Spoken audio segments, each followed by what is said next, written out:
Welcome to the Together for Good podcast, a podcast specifically designed to inspire, challenge, and uplift you during your daily walk of faith. Today's episode is a Bible study that I've put together for you on the story of the raising of Lazarus. This is one of my favorite stories, so this was really fun to do. There's so much in here to unpack, but this Bible study is a part of several podcasts that I'll be putting out over the next several weeks about stories of Bethany. Bethany is this small town that gets mentioned in the scriptures in a variety of different ways and times. And I thought it would be fun to look at all of those stories and to really just consider all that happened in that place. As you know, this podcast is produced by Bethany Lutheran Church in Cherry Hills Village, Colorado. And so I thought it would be fun for members of the congregation to just be thinking about together, what does happen at that place and what does it mean to be a church named Bethany? Of course, if you're not a member of Bethany and you just like to listen to the podcast, you're welcome to as well. There's still going to be so much in here that I think you'll enjoy and appreciate. And it's also just fun to have a better understanding of some of these biblical locations. So here it is, the first of a Bethany Bible study, this one based on the raising of Lazarus, which is found in John chapter 11.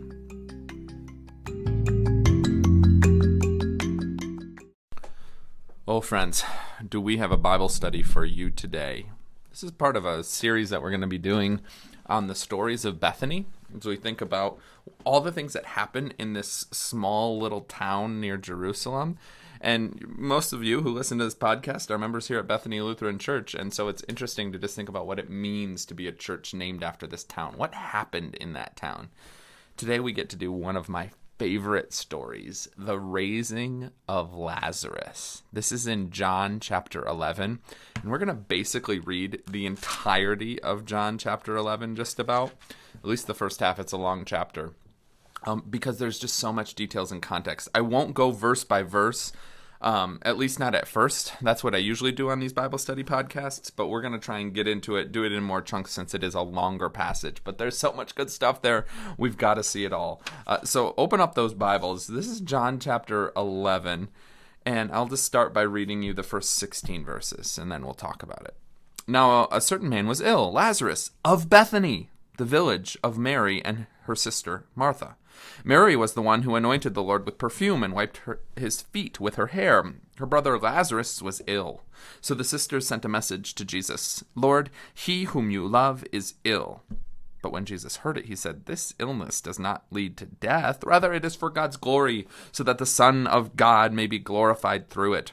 Accordingly, though Jesus loved Martha and her sister and Lazarus, after having heard that Lazarus was ill, he stayed 2 days longer where he was. All right, let's stop there. Just go with this chunk. So Bethany is a town that's in close proximity to Jerusalem. It's not, it's very nearby. It's definitely a smaller town, and it's a place where Jesus often goes to rest and for respite. You know, all of the crazy stuff really happens in Jerusalem. That's the big city, the center of religious life. And so sometimes Jesus just needs to get away from it all.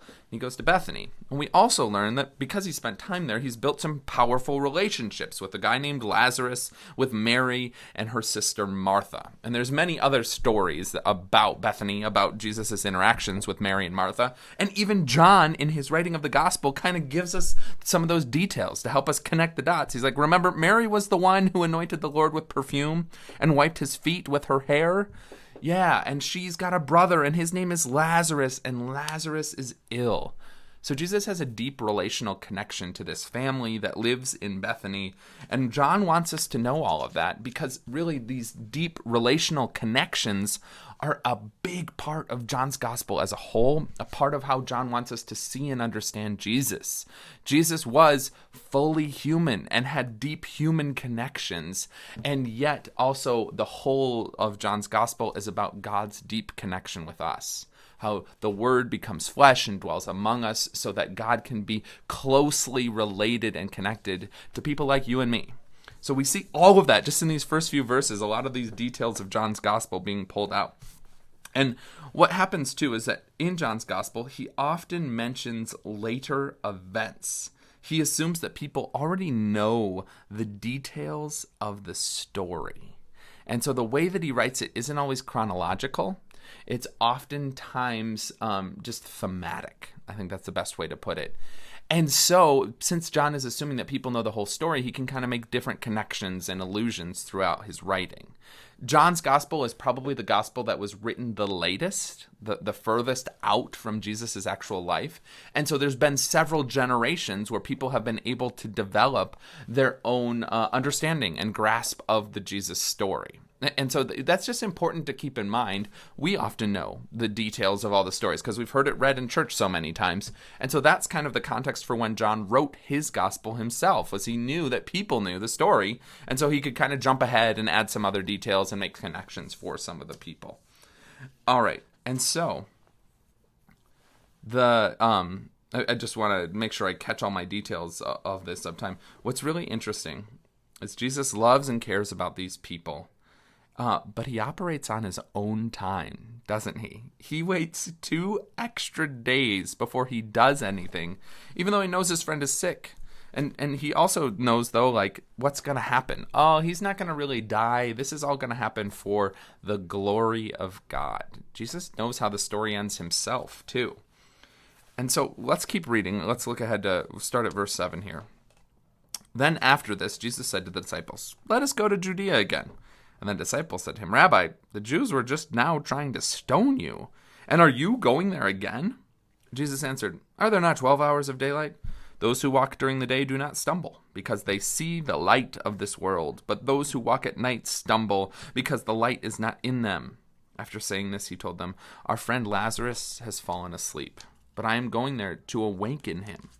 The disciples said to him, "Lord, if he has fallen asleep, he will be all right." Jesus, however, had been speaking about his death, but they thought that he was referring merely to sleep. Then Jesus told them plainly, "Lazarus is dead. For your sake I am glad I was not there, so that you may believe. But let us go to him." Thomas, who was called the twin, said to his fellow disciples, "Let us also go, that we may die with him." So, earlier in John's gospel, we hear stories about how Jesus goes to Judea, goes to Jerusalem, or goes to Judea, that area around Jerusalem, and they don't really like him. The prophet is not accepted in his hometown. He is chased out. They wanted to stone him. And so they're very concerned about Jesus going back to that region to check in on Lazarus. They're saying, like, "Jesus, we were just there, and they didn't like you very much."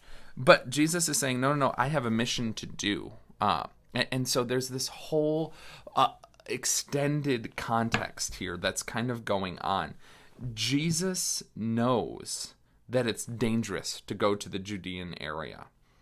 But Jesus also knows that this is part of his mission, is to go there to raise Lazarus to life.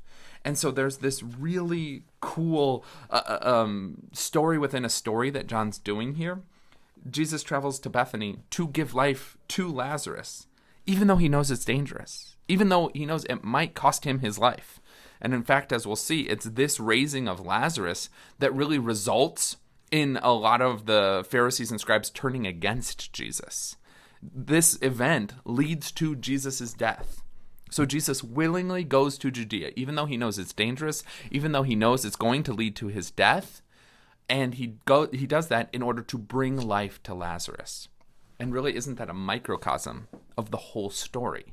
Jesus willingly goes to the cross, even though he knows that that will be his death. But he does it in order to bring life to us all. Whoa, yes, blowing your mind. I know, mine too. I love this. It's so cool when you see the pieces fit together. The other part that I just have to say, this verse 16, Thomas, who was called the twin, said to his fellow disciples, "Let us also go, that we may die with him." This is Thomas, the guy that we refer to as Doubting Thomas, because he just couldn't believe after the resurrection. We never remember his act of bravery here in chapter 11. We don't call him Brave Thomas or Courageous Thomas, the man who was willing to die with Jesus. No. We focus on the Doubting Thomas. I just think that's so unfortunate. Thomas gets such a bad rap. I've talked about that many times before, but I had to get on my soapbox once again.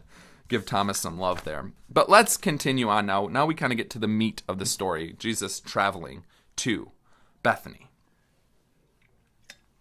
When Jesus arrived, He found that Lazarus had already been dead in the tomb 4 days. Interesting detail there. 4 days. What's significant about that? Well, at that time, there was this commonly held belief that the soul of a person hovered over the body for 3 days. That was the sense of it, is that the soul was kind of there for 3 days after a person had died. And so 4 days means, Lazarus is dead. There's no mistake. This isn't just him going to sleep, as they were talking about. Lazarus is dead. Let's continue verse 18 and 19. Now Bethany was near Jerusalem. I told you that already. 2 miles away. And many of the Jews had come to Mary and Martha to console them about their brother.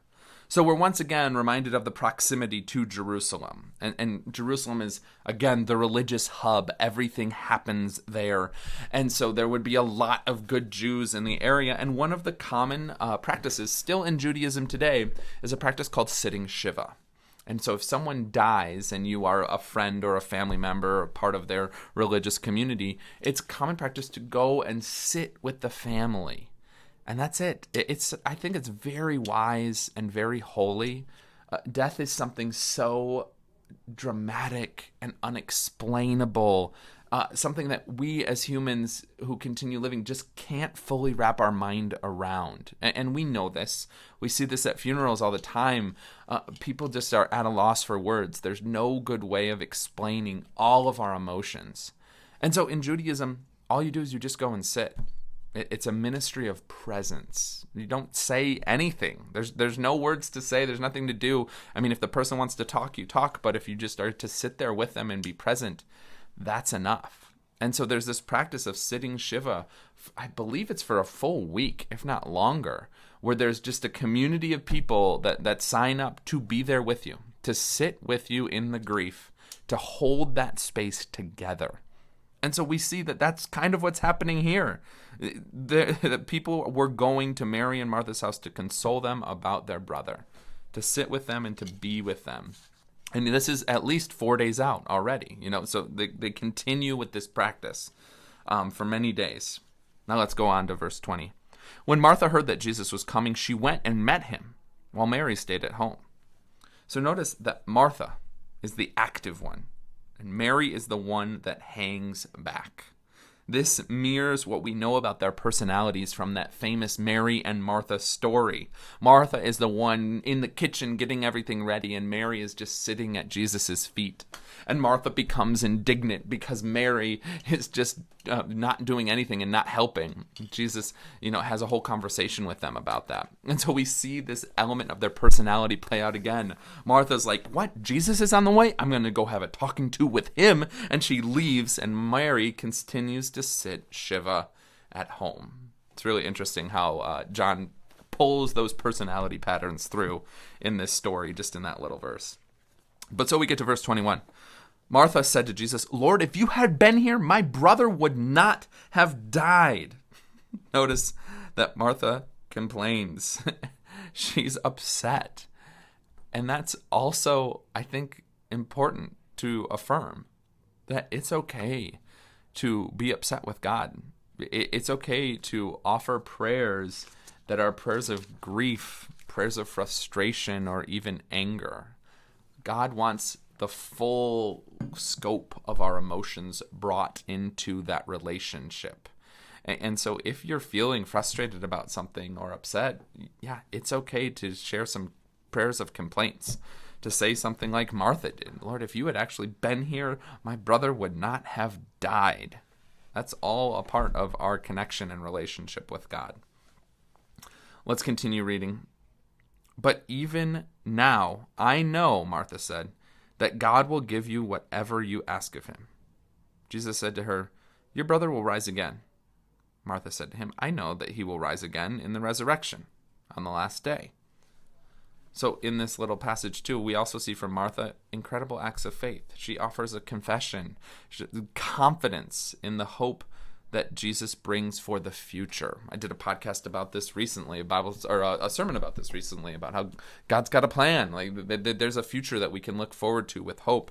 Martha exemplifies that here. Even though she's angry, even though she's frustrated and grieving, she still has this deep well of faith and confidence that in the future, on the last day, that Jesus will be able to put everything back together. We continue with verse 25. Jesus said to her, I am the resurrection and the life. Those who believe in me, even though they die, will live. And everyone who lives and believes in me will never die. Do you believe this? Martha said to him, Yes, Lord. I believe that you are the Messiah, the Son of God, the one coming into the world. So in John's Gospel, Jesus makes many, I believe it's 7 of these I am statements. I am the resurrection and the life, he says here. Here's why that's significant. This phrase, I am, we gloss over it. We probably don't think about it very much critically. But if you go way back to the book of Exodus, Moses has an encounter with God in the burning bush. And Moses says to God, what is your name? And God responds, Yahweh, which means, I am that I am. So the name of God is I am. So all of these I am statements are actually extremely loaded. They are Jesus articulating the fact that he and God are one. This is a big theme throughout John's gospel. John really wants to hammer home that Jesus and God are one, that the Word was God and the Word was with God, and then the Word became flesh and dwelt among us.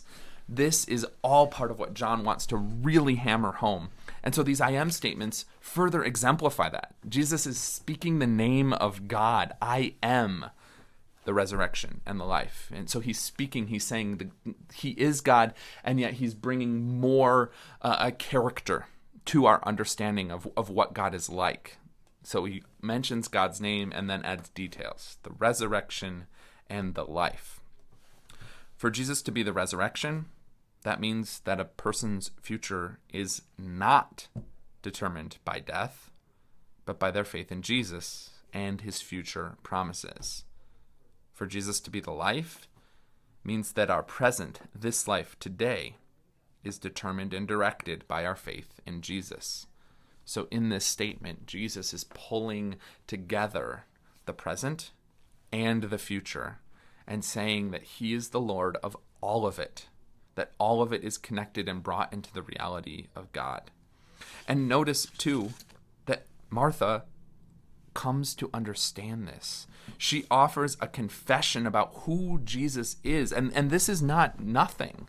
A lot of the times throughout all of the Gospels, people are trying to figure out, like, who is Jesus exactly? What's going on here?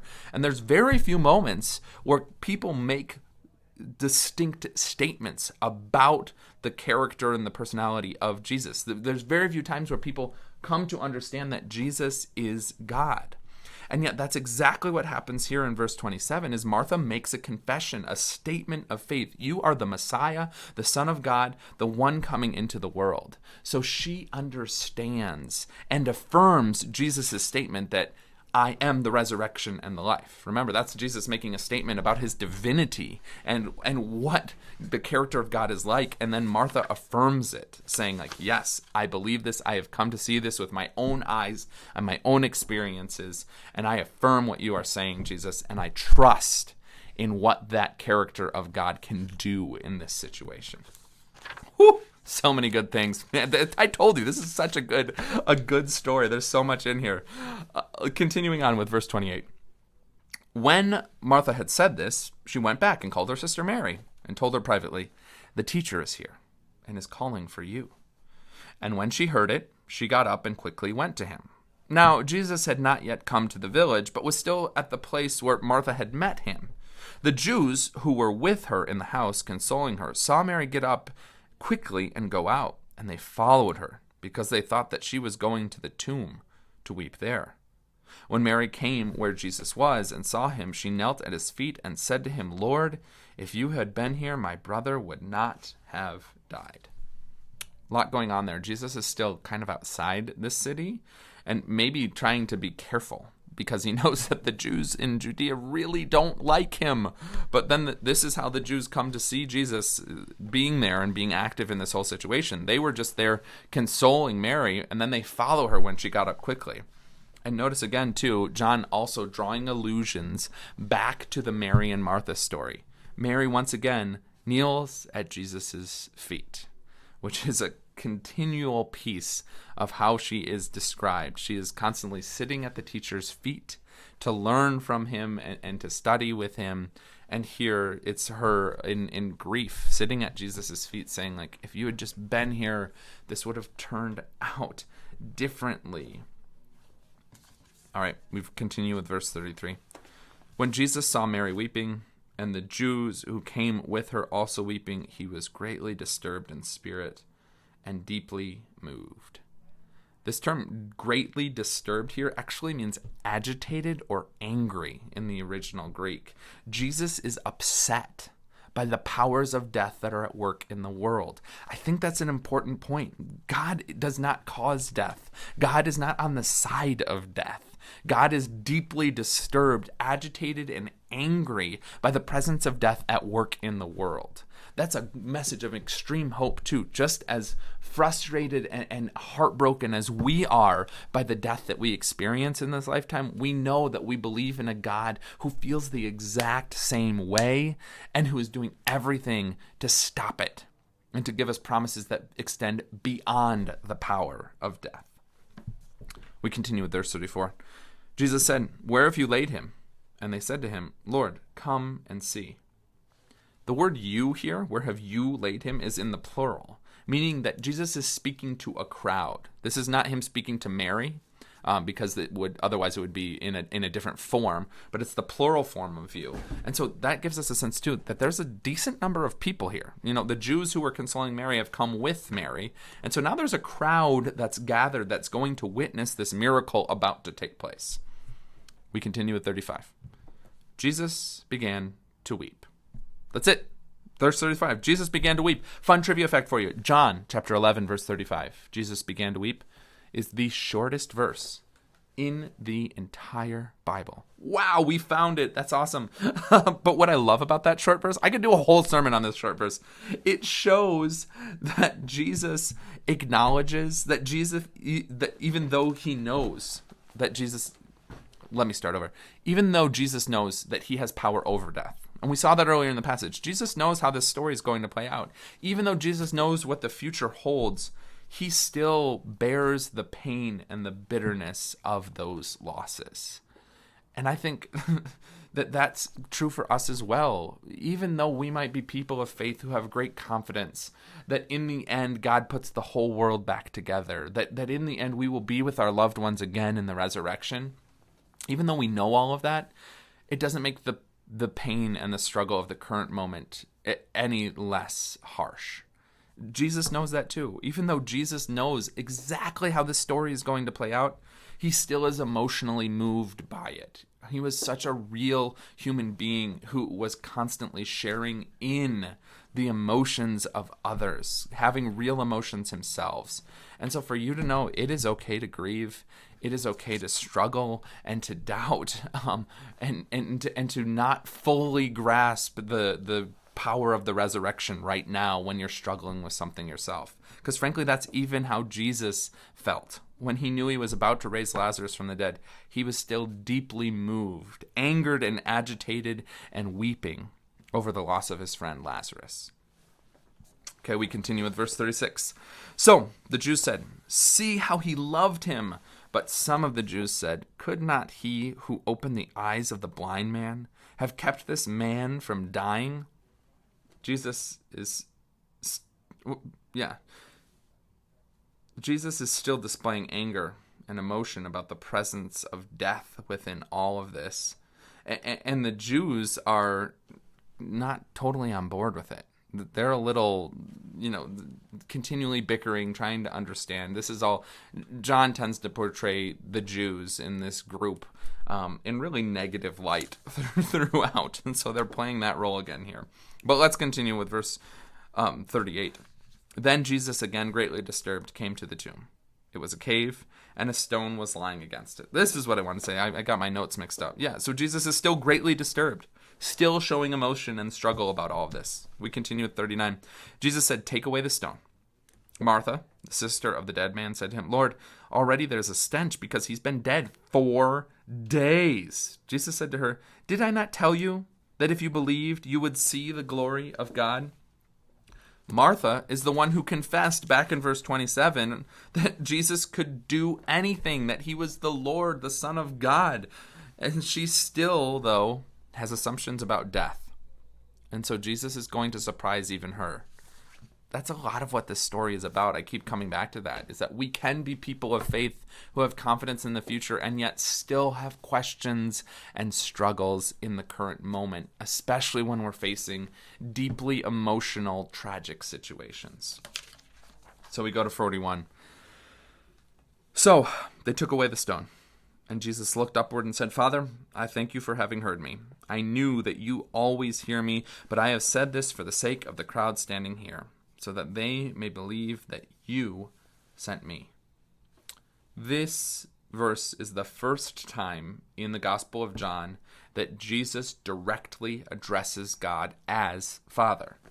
It's tying together at this moment Jesus and the power of God active in him on earth. This is not a magic trick from Jesus. It is God actively at work through Jesus. That's what that prayer is all reminding us of. And this is all a big part of John's overall point in the gospel. The power of God was active and at work in a human being named Jesus. Verse 43. When Jesus had said this, he cried out with a loud voice, Lazarus, come out. The calling of Jesus is what Lazarus responds to. Just as we're called to new life by the voice of Jesus, Lazarus was called to new life by the voice of Jesus. I think that's so cool. There's a whole sermon in there that Jesus calls us by name into a new way of life. That's what baptism's all about. That's what happens here with Lazarus in a very real, literal way. Verse 43. When he said this, he cried with a loud voice, I just read that. Lazarus, come out. And the dead man came out, his hands and feet bound with strips of cloth, and his face wrapped in a cloth. And Jesus said to them, unbind him and let him go. Lazarus is called the dead man. The dead man. Thus highlighting exactly what has just taken place. It really hammers the point home. The dead man came out. That's a really big statement. And Lazarus is still wrapped in the grave clothes, showing that death still has some sort of hold upon him. And it's true. What we never hear about, but what we know to be true, Lazarus died again someday. Absolutely. And so it's really interesting to recognize that the power of death still does have some hold over us in this lifetime, in this moment. God's power is ultimately greater, but as we've been seeing all throughout, the struggle with death is something that we continue to face. And so conversely, though, when Jesus rises from the dead later in John chapter 20, the grave clothes are left aside because that miracle indicates that death has no hold. It's these very interesting parallels that John writes in. Lazarus is still bound in the clothes of the grave, but Jesus is not. We're specifically told in John chapter 20, verse 6 and 7, that the grave clothes are left aside, so that resurrection of Jesus is where our ultimate hope and power rests, in a victory over death at the end of days. So, wow, what a great story. There's so much in here. And, like I said, it all takes place at Bethany. And so I think it's cool for us as a church to think about our name and to realize that was a place where Jesus was deeply emotional and real about the struggle of death and the pain that causes. And yet, Bethany is a place where Jesus revealed a hope that extends beyond it. And so that's what we're trying to do here as the church, is we're trying to be a place where we can be emotionally honest with God and with ourselves and our friends, where we can struggle together through the tragedies and the suffering of this life, but also where we can see and experience the power of the resurrection, that we can come to have faith in a hope for the future, in God being actively at work, healing what is broken and fixing what isn't quite right. Oh my gosh, the story of Lazarus. What a treat. I'm so glad we got to do it. I hope you enjoyed this Bible study. If you've got further questions, don't ever hesitate to email me, Nate@bethany-denver.org. Hope you enjoyed this. Hope it gave you some things to think about. Stay in peace, everyone.